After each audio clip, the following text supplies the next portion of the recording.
काल मी प्रभाग क्रमांक 9 मधून प्रचाराला शुभारंभ केला. कारावडी गांधीनगर कामगार नगर या भागात पदयात्रा काढली व त्या पदयात्रेत नागरिकांचा खूप मोठ्या प्रमाणात सहभाग होता. प्रतिसाद चांगला होता.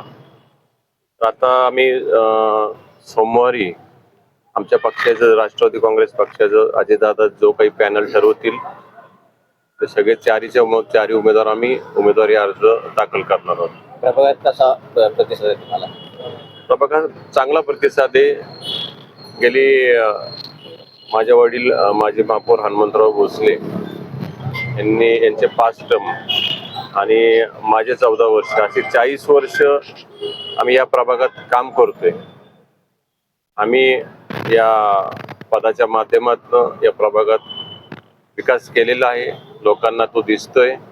लोक आमचं काम बघून आम्हाला साथ देतील, मतदान करतील, आमचं संपूर्ण पॅनल निवडून देतील अशी मला आशा आहे. प्रभागात काही आव्हान वाटतंय का? काही आव्हान नाही. काम केल्यावर आपल्याला आव्हान काय वाटत नाही. लोक आपल्या पाठीशी आहेत. लोक मतदान करतील. या लोकशाही उत्सवामध्ये आपल्या प्रभागातील मतदारांना काय आवाहन कराल? लोकांना हेच आवाहन करेल किंवा तुमच्यासाठी आता जो काम करणारा माणूस आहे, जो तुमच्या वेळेला हाक देणारा माणूस आहे, 24 तास तुम्हाला अवेलेबल आहे, तुमची कामं करणारा माणूस आहे, असा माणूस व पक्ष बघून राष्ट्रवादी काँग्रेस पक्षाचा मी एक उमेदवार म्हणून मला पाठिंबा द्यावा, माझ्या पॅनलला चांगल्या मताने निवडून द्यावे असं मी आवाहन करतो. ओके.